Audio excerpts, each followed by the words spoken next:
ನಮಸ್ಕಾರ, ನಾನು ಜ್ಯೋತಿ.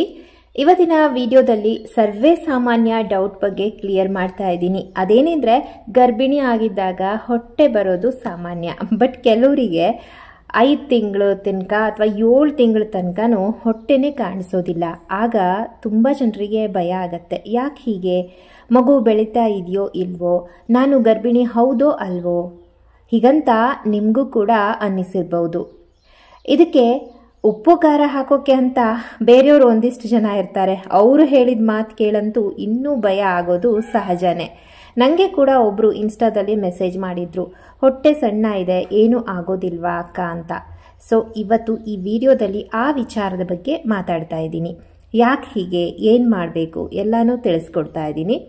ಈ ವಿಡಿಯೋ ನಿಮಗೆ ಇಷ್ಟ ಆದರೆ ಮತ್ತು ಯೂಸ್ಫುಲ್ ಅನ್ನಿಸಿದರೆ ವಿಡಿಯೋವನ್ನು ಎಲ್ರಿಗೂ ಶೇರ್ ಮಾಡಿ, ಹಾಗೆ ವಿಡಿಯೋಗೆ ಲೈಕ್ ಮಾಡಿ. ಇನ್ನು ಹೆಚ್ಚಿನ ಮಾಹಿತಿಗಾಗಿ ವೇಣು ಜ್ಯೋತಿ ಯೂಟ್ಯೂಬ್ ಚಾನಲ್, ಇನ್ಸ್ಟಾಗ್ರಾಮ್ ಹಾಗೂ ಫೇಸ್ಬುಕ್ ಪೇಜನ್ನು ಫಾಲೋ ಮಾಡಲು ಮರಿಬೇಡಿ. ಓಕೆ, ಇವಾಗ ವಿಷಯಕ್ಕೆ ಬರೋಣ. ಯಾಕೆ ಹೊಟ್ಟೆ ಸಣ್ಣ ಕಾಣಿಸುತ್ತೆ ಅಂತ. ಮೊದಲನೇ ಕಿವಿ ಮಾತು ನಿಮಗೆ ನಾನು ಏನು ಹೇಳೋದು ಅಂದರೆ, ನೀವು ಪ್ರೆಗ್ನೆಂಟ್ ಅಂತ ಗೊತ್ತಾದ ಕೂಡಲೇ ಡಾಕ್ಟರ್ ಬಳಿ ಹೋಗ್ತೀರಾ ಅಲ್ವಾ? ಚೆಕಪ್ ಅಂತ ಮಾಡಿಸ್ತೀರಾ. ಸೊ ಸ್ಕ್ಯಾನಿಂಗ್ ಕೂಡ ಮಾಡಿಸ್ತಾರೆ. ಆಗ ಏನೇ ತೊಂದರೆ ಇದ್ರೂ ಕೂಡ ಡಾಕ್ಟರ್ ಹೇಳ್ತಾರೆ ನಿಮಗೆ. ಮತ್ತು ಮಗು ಸ್ಕ್ಯಾನಿಂಗ್ ರಿಪೋರ್ಟ್ನಲ್ಲಿ ತೂಕ ಸೇರಿದಂತೆ ಎಲ್ಲ ವಿಚಾರ ಅಲ್ಲಿ ಇರುತ್ತೆ. ಸೊ ನೀವು ಹೊಟ್ಟೆ ಬಂದಿಲ್ಲ ಅಥವಾ ಹೊಟ್ಟೆ ಸಣ್ಣ ಇದೆ ಅಂತ ಹೆದರೋ ಅವಶ್ಯಕತೆನೇ ಇಲ್ಲ. ಕೆಲವರು ಹುಟ್ಟಿದಾಗಿನಿಂದ ತೆಳ್ಳಗೆ ಇರ್ತಾರೆ, ಅವ್ರ ಹೊಟ್ಟೆ ಕೂಡ ಸಣ್ಣಗೆ ಇರುತ್ತೆ. ಅಂಥವರಿಗೆ ಪ್ರೆಗ್ನೆಂಟ್ ಆದಾಗ ಹೊಟ್ಟೆ ಬೇಗ ಕಾಣಿಸೋದಿಲ್ಲ. ಅದೇ ರೀತಿ ಕೆಲವರು ದಪ್ಪ ಇದ್ದು ಅವರಿಗೆ ಮೊದಲೇ ಹೊಟ್ಟೆ ಸ್ವಲ್ಪ ಇರುತ್ತೆ. ಅಂಥವರಿಗೆ ಮಗು ಬೆಳವಣಿಗೆಗೆ ಬೇಕಾದಕ್ಕಿಂತ ಜಾಗ ಜಾಸ್ತಿನೇ ಇರೋದ್ರಿಂದ ಹೊಟ್ಟೆ ಕಾಣಿಸದೇ ಇರಬಹುದು. ಈ ರೀತಿ ಪರ್ಸನಾಲಿಟಿ ಇರುವವರು ಟೆನ್ಷನನ್ನು ಖಂಡಿತವಾಗ್ಲೂ ಮಾಡ್ಕೊಳ್ಬೇಡಿ.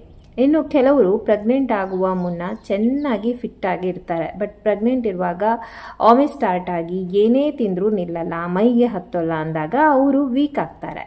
ಆಗ ಕೂಡ ಹೊಟ್ಟೆ ಕಾಣಿಸದೇ ಇರಬಹುದು. ಅದೇ ರೀತಿ ಇನ್ನೂ ಕಾರಣ ಹೇಳೋದಾದರೆ, ಪ್ಲಾಸೆಂಟಾ ಪೊಸಿಷನ್ ಕೂಡ ಇದಕ್ಕೆ ಕಾರಣ ಆಗುತ್ತೆ. ಮಗು ಕೂಡ ಒಂದೇ ದಿಕ್ಕಿನಲ್ಲಿ ಇರೋದಿಲ್ಲ. ಕೆಲವರು ಉದ್ದ ಇದ್ದರೆ ಅವರಿಗೆ ಹೊಟ್ಟೆ ಚಿಕ್ಕದಾಗಿ ಇರುತ್ತೆ, ಹಾಗೆ ಕುಳ್ಳ ಇರೋರಿಗೆ ಹೊಟ್ಟೆ ಬಂದ ಹಾಗೆ ಕಾಣುತ್ತೆ. ಸೊ ನೀವು ಯಾರೂ ಈ ವಿಷಯಕ್ಕೆ ತಲೆ ಕೆಡಿಸ್ಕೊಳ್ಬೇಕಾದಂಥ ಅಗತ್ಯನೇ ಇಲ್ಲ. ಡಾಕ್ಟರ್ ಏನಿದ್ರು ಹೇಳ್ತಾರೆ. ಸೊ ಒಳ್ಳೆ ಫ್ರೆಂಡ್ಲಿ ಡಾಕ್ಟರ್ನ ಮೊದಲೇ ಕನ್ಸಲ್ಟ್ ಮಾಡಿ ಟ್ರೀಟ್ಮೆಂಟನ್ನು ಸ್ಟಾರ್ಟ್ ಮಾಡ್ಕೊಳ್ಳಿ. ಓಕೆನಾ? ಸೊ ಇದ್ರ ಬಗ್ಗೆ ಯಾರೂ ಕೂಡ ಹೆಚ್ಚಿನದಾಗಿ ತಲೆ ಕೆಡಿಸ್ಕೊಳ್ಳೋ ಅಗತ್ಯನೇ ಇಲ್ಲ ಅಂತ ನಾನು ನಿಮಗೆ ಈ ವಿಡಿಯೋದಲ್ಲಿ ತಿಳಿಸ್ತಾ ಇದ್ದೀನಿ. ಇದ್ರ ಬಗ್ಗೆ ನಿಮಗೆ ಇನ್ನೂ ಏನಾದರೂ ಅನುಮಾನ ಇದ್ದರೆ ಕಾಮೆಂಟ್ ಮಾಡಿ ಅಥವಾ ಇನ್ಸ್ಟಾದಲ್ಲಿ ನನಗೆ ಮೆಸೇಜ್ ಮಾಡ್ಬೋದು. Thank you for watching. ಮುಂದಿನ ವಿಡಿಯೋದಲ್ಲಿ ಸಿಗೋಣ. ಬಾಯ್ ಬಾಯ್.